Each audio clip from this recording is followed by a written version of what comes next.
بسم اللہ الرحمن الرحیم۔ اصل بات سے میں اقبال جنجوعہ۔ ناظرین، پاکستان میں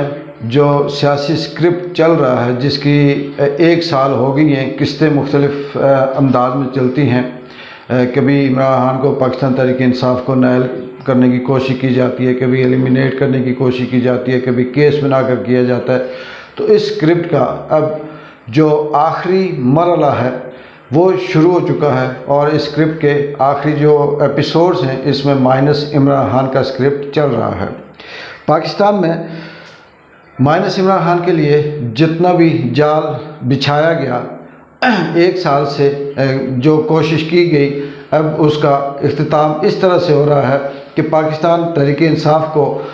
بالکل سائڈ پہ کرنے کے لیے، اس کے چیئرمین عمران خان کو سائڈ پہ کرنے کے لیے 9 مئی کو جنم دیا گیا، اور اس کے جنم کے بعد پھر پاکستان میں یہ نہیں دیکھا گیا کہ یہ بے گناہ ہے، یہ گناہ گار ہے، یہ خاتون ہے، یہ بچہ ہے، یہ عورت ہے، یہ مرد ہے، یہ ہمدرد ہے، یہ اس ملک کا شہری ہے، یا اس نے کچھ کیا یا نہیں کیا۔ ہزاروں کی تعداد میں پاکستان میں جو پی ٹی آئی کے کارکن تھے، ویل وشر تھے، ہمدردی رکھتے تھے، چاہے ان میں کوئی صحافی ہو یا عام آدمی ہو، اس میں کوئی مزدور ہو، ریڑھی لگانے والا ہو، کسی بھی اسکول آف تھاٹ سے اس کا تعلق ہو، وہ صرف اور صرف اگر عمران خان کا حامی تھا یا اس کا ویل وشر تھا، اس کو پکڑ کر بند نہیں کیا گیا، بلکہ اس پہ تشدد کیا گیا، دہشت گردی کے ایکٹ لگائے گئے، اور اسے ملک کے اندر غدار ڈکلیئر کرنے کی کوشش کی گئی۔ اس میں سے کچھ جو نامی گرامی قائدین تھے پی ٹی آئی کے، پاکستان تحریک انصاف کے، جس میں فواد چودھری، عمران اسماعیل اور عامر کیانی یا دیگر اس طرح سے جو لوگ آتے گئے اور پریس کانفرنس کے ذریعے سے پاکستان تحریک انصاف سے علیحدہ ہوتے گئے، عمران خان سے لا تعلقی کا اظہار کرتے گئے، تو ان کے اوپر سے جو غداری کا داغ تھا وہ بھی ختم ہو گیا، اور ساتھ جو دہشت گرد کا جو ان کے اوپر لگا ہوا تھا الزام، وہ بھی ختم ہو گیا۔ بہت سے لوگوں کو اس طرح سے ایک سلسلہ ابھی تک چل رہا ہے، روزانہ کی بنیاد پہ 8 سے 10 لوگ آتے ہیں، مختلف سوسائٹی سے، مختلف خیالات سے ان کا تعلق ہوتا ہے، وہ سیاسی کارکن نہیں بھی ہوتے، لیکن سیاسی ہمدردیاں رکھتے ہیں یا سیاسی شعور رکھتے ہیں، اور وہ عمران خان کے حامی ہوتے ہیں۔ ان کو الگ کیا گیا۔ یہاں سے الگ ہونے کے بعد اسکرپٹ ایک ہی تھا، رٹا رٹایا تھا، آتے تھے، پریس کانفرنس کرتے تھے، کہتے تھے کہ جی 9 مئی جو ہوا اس کا ہمیں افسوس ہے، نہیں ہونا چاہیے تھا، گراؤ جلاؤ ہوا، اور اس کے بعد ہم پاکستان تحریک انصاف چھوڑتے ہیں، عمران خان نے غلط کیا، یہ کہہ کر وہ بری ہو جاتے تھے، اور ان کے دوبارہ سے کوئی گرفتاری نہیں ہوتی تھی۔ جو قائدین یہ نہیں کہتے تھے کہ ہم نے تحریک انصاف نہیں چھوڑی اور ہم عمران خان کو نہیں چھوڑ رہے، تو آگے ایک وین پھر سے کھڑی ہوتی تھی، ان میں اسے ڈال کر پھر سے جیل میں ڈال دیا جاتا تھا۔ اسی سے خوبصورت مجھے انڈین فلم کا ایک اسکرپٹ میری نظر سے گزرا، تو وہ بالکل ایسے ہی لگ رہا تھا جیسے اسی سین پہ، انہی حالات پہ انڈیا والوں نے بنایا۔ وہ ایک گروپ ہوتا ہے جو سیاسی گروپ ہوتا ہے، اور اس کی انبن ہو جاتی ہے کسی دوسرے تگڑے سیاسی گروپ کے ساتھ، اور وہ ان کو تھانے میں بند کر دیتے ہیں۔ وہ جو سیاسی گروپ ہوتا ہے جس کے لوگ تھانے میں بند ہوتے ہیں، وہ تھانے میں تڑیاں چھڑیاں بھی دیتے ہیں، اور ساتھ آ کے یہ کہتے ہیں کہ ہمارے کارکنوں کو چھڑاؤ، یا ہمارے جو لوگ بند ہیں تھانے میں، اس سے انہیں رہا کرو۔ جیسے ہی وہ آ کے یہ بات کرتے تو اندر خود ہی پولیس والے اپنے ایک دوسرے کو مارتے، اور عورتوں پہ جو خواتین پولیس ہوتی اس پہ تشدد کرتی، اور باہر نکلتے تو وہ بندے جب یہ پوچھتے ان سے کہ کہاں ہیں ہمارے بندے، تو وہ یہ کہتے اچھا آپ نے اس کی آڑ میں ہماری پولیس کے اہلکاروں پہ تشدد کیا۔ وہ ان کے اوپر اور پرچے کاٹ کر پھر اور بند کرتے۔ 2-4 دن گزرتے، پھر وہ ہائرنگ ہوتی، عدالت میں جاتے، ججز ان کو فیصلہ سناتے، وہ پھر واپس آتے، جو ضمانتی کاغذات تھے وہ ہاتھ میں لیے ہوئے، اور آ کر یہ کہتے کہ جی ہمارے بندوں کو رہا کریں۔ وہ جو پولیس والے ہوتے وہ اندر سے پھر ڈنڈے لے کے آتے، اور آ کر تھانے